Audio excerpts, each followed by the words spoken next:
Welcome, Warriors. I'm JoeJoe Fusion, and this is my 6-week post-op appointment update. As of yesterday, I'm 6 weeks post-op. Today, I went for my 6-week follow-up. Everything's going well. She took x-rays as they do. He said the alignment of the hardware all looks good. Everything's going well. I'm still doing really well.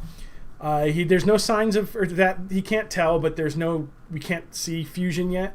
But he said at 6 weeks he wouldn't expect to be able to see it. I for some reason thought at 6 weeks they would see something, but he said nah. He said it's usually not the case. And he looked and he said he can't really tell, but he did point out that here's where you would fuse. So around where my rods are in the back of my neck, you can see them. He said right on the outside at the edge of the bones, you'll start to see a whitening that will thicken over time. The X-ray, the picture will slowly show thicker white area along the sides, and he says that's how you can tell. But he wasn't surprised that you really couldn't see anything on the 6 weeks. I guess he said you usually can't. But from a recovery standpoint, he says I'm on track. I'm ahead of the curve when it comes to things like pain.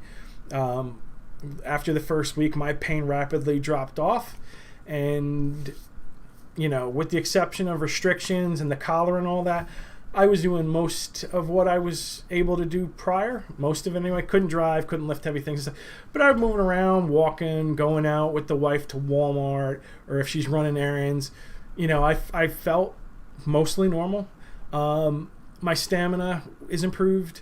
I would say I have 70. I don't want to overestimate, but maybe 70% of what I had prior to surgery. So I can go all day without taking a nap. If I am physical or go on like a longer walk that day or something, that does take a little more out of me than it used to. But all that'll come back in time. But I can stay awake all day without a problem. I don't need a nap, like I said, with the exception of when I'm extremely physical. My body has, for some reason, I'm on this weird schedule and I don't know why, but I will wake up at 10:30, but then I don't go to sleep till about 2 or 2:30, or anywhere between 2 and 3 a.m. in the morning. So I'm getting 7-8 hours of sleep. Or, I get up here and there, but I get 7-8 hours of sleep, but it's at this weird hour. I've tried pushing my body to get up earlier, but it doesn't want to get up earlier. Like when I try to stay awake, I feel exhausted, and I don't want to push I don't have to because I'm on short term and I'm not working, and I don't have to push my body to get up. I'll just say hell with it and just sleep and then wake up when my body's ready to wake up. So I've kind of just been following how my body wants to do that. So I'll sleep until I feel, hey, okay, it's time to, you're good to wake up. But then I'm usually up until the early morning. All right. So I believe I said, doctor said hardware looks good. Don't need the collar anymore. He said I could wean out of it. I asked him, do I have to wean? Meaning, can I just not wear it? And he said, yeah. He said, but you've been in it, even if not 24/7, you've been in it for long periods throughout the day, your muscles will get sore, or they might get sore, and if you need it, just use it. He said, but try and slowly get out of it. He said, if you can just throw it away, meaning not use it, if you can just throw it away, go ahead. So once we got home from the doctor, I took the collar off, and I've had it off. I did go on a walk. I only did 1.2 miles because I know that now my neck muscles have to support my head completely rather than having a collar as a secondary support. So I didn't want to overdo it. And towards the end of the walk, I could feel everything start to tighten up because the muscles aren't used to it, and they're just, that's just what happens. So like I said, I went 1.2 miles. Normally I go about 2.5, but 1.2 today, just to let my body, or just to feel what my body would feel like after that. And like I said, it wasn't bad. Everything tightened, and I could feel it tighten, but it wasn't painful. So I can also drive now.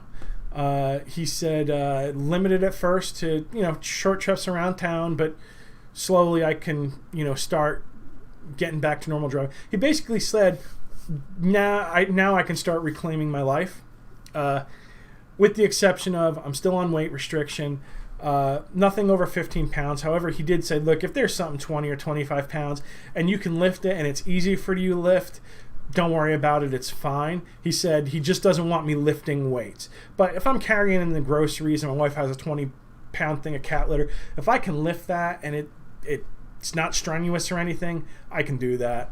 I can help carrying bags and all that stuff. I don't have to worry too much about weight limits. So just go by. If I have to strain to pick it up, just don't. So other than that, and getting back to work. He is going to keep me at the 3-month mark to go back to work. He says I should be able to go back to work. And there will probably be lifting restrictions and stuff like that, at least for the first 3 months, and possibly some other restrictions based on how I'm healing. But at the 3-month mark, I should be able to go back to work. So he said after my 3-month post-op, which is in another 6 weeks, he'll release me to go back to work after that appointment. So I was able to get an appointment on the 28th, and it's actually funny because my return to work date is April 29th. So April 28th, I go for the post-op, and then April 29th, I can go back to work. Right now, because of COVID, everybody's working from home. So that has changed things. So most of my team, they're working from home at their computers and things like that. So not sure. So even with that going on, he's still having me stay out, even though I would probably end up working from home, I'm assuming. However, right now, they are all tentatively, they were told that they would be out of the office for 2 weeks and then go back into the office. I don't think that's going to be the case. With COVID, and I'm sure all the managers at work know this, but when you're dealing with a virus, you have to wait after the last case has been received. Meaning that if the hospital's still receiving cases, you're not safe. You're not good yet. And chances are this is going to be going on for months. I'm not sure how they're going to deal with that. But so in 2 weeks, if the hospital still is taking in 100 cases or whatever of the COVID virus, well, it's still out there being spread. So you have to. This is JoeJoe's theory right here for dealing with COVID. You have to wait for. You have to wait until there's 2 weeks without any new instances of the virus reported. Then from there, you wait another 2 weeks just to make sure no one else gets symptoms and all that. At that point, I'd say you're safe. I don't know if medically, if that's how they look at it or whatever, but to me that would make sense because you can start showing symptoms within a few days, but it could take up to 10 days, which is roughly 2 weeks. So now I don't know how companies are making the decision of here's when you can go back to work, because what the guys were telling me was from last Wednesday they would work from home for 2 weeks. I don't understand what that's doing if they are in fact going to go back to work. None of them think that's going to be the case, and I'm sure that's not going to be the case. I'm pretty sure they'll say, you have to keep working from home, you have to keep working from home. And like I said, if it were me, I would say you have to wait for the cases to either stop or at least severely diminish, meaning that, say you take in, as an example, you take in 100 every week, right? You're still getting 100 new cases, or you're getting, well, if there's a week where, we had 4, and then the next week, we only had a few. You either have to have a severe slowdown of cases into the hospital, or you have to wait for it to stop. Because as long as you have cases, everyone there around can be spreading it. However, there is going to be a point where herd immunity takes play, and that will severely reduce the cases. So you may still have You may still have cases coming in, but it'll be a lot less, and the ability to spread it will also be a lot less, because all these people that have it now that are getting it are going to be immune. So that'll really hamper its ability to spread. So maybe you don't have to wait for it to completely stop, but at least wait until the cases hit the downward curve. And then once that happens, give it another 2 weeks, and then I would say it's probably relatively safe for everything to go back to normal. But no expert. That's just how I look at it. Yeah, just like everything else, this ended up being a discussion on the COVID virus. Anyway, I'm fine. Like I said, no more brace. I can drive. I can start doing everything I was prior. Still have lifting restrictions. My symptoms are fine. Still some residual things. Nothing major, but I told him. He said that's completely normal. And it could take months for everything that's going to go away. He said some of the stuff you could be stuck with because it's just the nature of spinal cord compression. But what I have right now, that's fine. I can live with it. It's minor stuff. Like I'll have little random twitches in my arm here and there. However, I will say I noticed them a lot less than I did before surgery. And every once in a while, like if I make a fast moment or whatever, I can't replicate it because I'm assuming it's getting better. If I make a fast moment, my hand will jerk or something almost like reflexively. But that I've noticed has slowed down. I don't really notice numbness anymore. Waking up, I'll have some numbness, but that can be from anything. It goes away as I'm moving around and everything. I have feeling. I've not been at the computer a whole lot while I've been recovering, so it's not like I've been here mousing to see if the numbness that I used to get from being at the computer for a long period comes back. But I've just noticed that in general, that's gone. I had some leg symptoms prior. They've gotten a lot better after surgery. At least the stuff in the left leg seems like it's gone. I do have some new twitching in the calves, but he said that could be possibly completely normal, especially being it's newer. Just my body or healing and stuff refiring and all that wonderful stuff. He said, like I said, it could take a few months before everything seems to settle in. So even the stuff that I have now that's left or residual, completely normal. And like I said, even if I'm stuck with those symptoms for life, they're really minor. I mean, like I said, I was dealing with them for years prior and didn't think anything was wrong, but it turns out it was because stuff, pinching my spinal cord and my neck. So being I was already able to deal with them, having them for the rest of my life won't be a big deal. But like I said, most things have gotten a lot better. So that's that. Just figured I'd update everybody. So key points to take away. To restate this for the 7th time. I'm good. No more collar. I can drive. I can start returning to my normal life. I'm still on weight restrictions. And in 6 weeks, I can go back to work full time. Possibly with some restrictions, as I will continue to heal.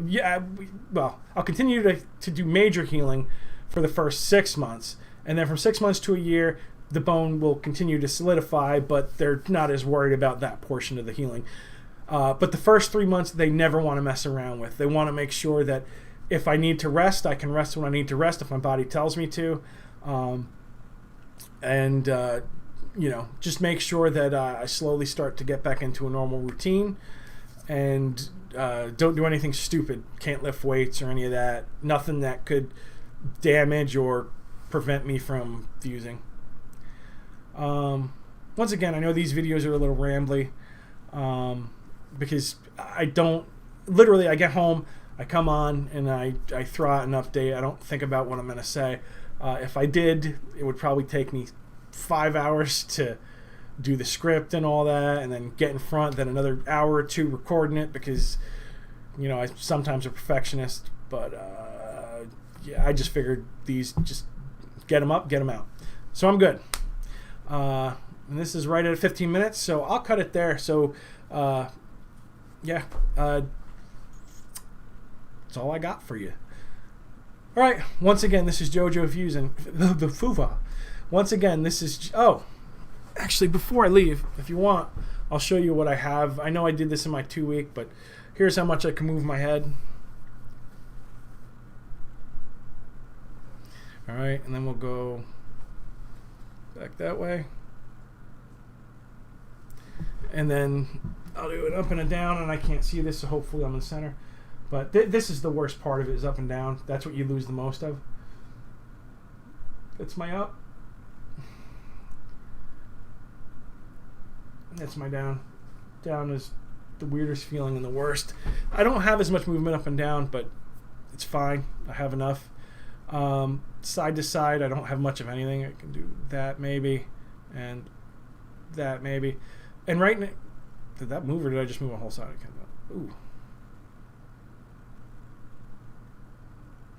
Yeah, about that. I don't want to push it because I felt a little twinge here, and I don't want to hurt anything. And I'm only going to where it's tight. I'm not trying to extend beyond that. Physical therapy might get me a little more, but oh yeah, oh, I can move my head. I'm allowed to move my head. Slow, controlled movements when I can.